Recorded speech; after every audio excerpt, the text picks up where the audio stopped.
Hello po mga kananay, mga karil. Si nanay po ay magluluto po ng lecithin na nirequest po ng aking anak. Kung bakit lecithin? Siya po ay leche flan na gelatin. Ano po? Samahan niyo po ako at magluto tayo para po sa nalalapit na Pasko. Tamang-tama po ito. Hindi siya magastos, madali pang gawin at masarap! At ayan naman po ang ating gagamitin. Of course, meron tayong asukal, meron tayong 5 eggs, pero itong eggs na to ay kukunin lang natin yung yellow. Ano po? At meron po tayong dalawang condensed, meron po tayong evap, at meron po tayong konting vanilla. At of course po, maglalagay po tayo ng tubig sa ating kaserola na 5 cups of water. Po natin na itlog, madali lang po. Ayan. Ayan, salin. Salin-salin hanggang mawala po yung puti ng itlog. Ayan. Ayan. Mag-umpisa na po tayo. So, ito na po yung aking 5 na egg yolk. Lagay po natin. Ayan. Lagay po natin ang ating 5 egg yolk. Ating pong condense. 2 condense. Bago po natin isalang, paghalu-haluin po muna natin yung ating mga ingredients. Ano po? Ayan. Ayan. Ayan. Lahat po yan, paghalu-haluin po natin, no? Ayan. Madali lang po lutuin ito para lang kahit po grade 1, kayang-kayang lutuin to, no? Halu-haluin lang po yan. Ayan. Lahat po yan. Ayan.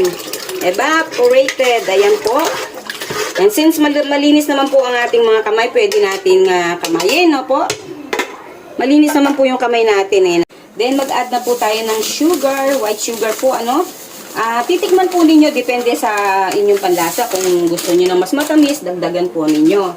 At kung gusto niyo naman po na matabang, edi, nasa sa inyo po yan.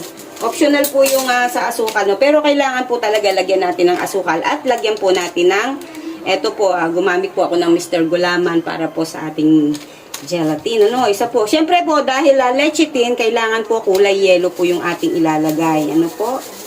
Yan, para magmukha siyang leche flan. Ayan po, haluin po natin. Haluin lang ng kamay natin. Malinis naman po yung kamay ni nanay.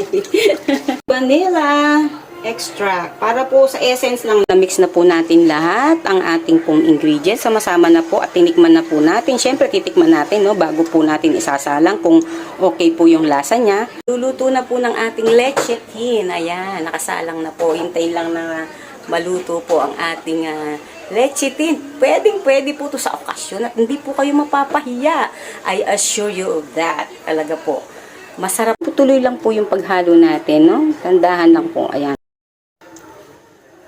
Ayan na po siya. Parang nagkakaroon na po siya ng mga bubbles. Ayan po. Pag medyo mamaya po ay kumulo ng konti, pwede na po natin siyang hanguin. Ano po? Luto na po. Atin pong isasali na yung ating lecithin sa ating pong mga containers. No? Kaya may pot holder po tayo. Ayan. Unti-unti po, Unti-unti po. Unti-unti lang.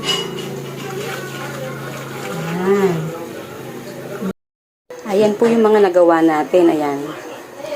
Mamaya pong pag malamig na yan, ilalagay po natin sila sa ref. Ayan pa po yung isa. Ayan guys, ito na po yung ating lecithin. Let's see, Oop! Perfect! Sumabit. Yan. Okay. Ayan na po. Tikman na natin. Hindi pa siya masyadong matigas kasi bago lang po sa ref. Pero okay na po yan, See. Sarap. Sarap.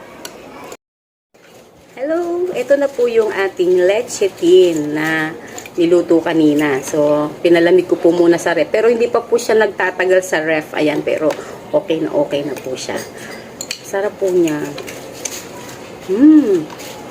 Mr. Gulaman po yung ginamit ko dito. Okay na okay po siya. Sarap. Alam mo na?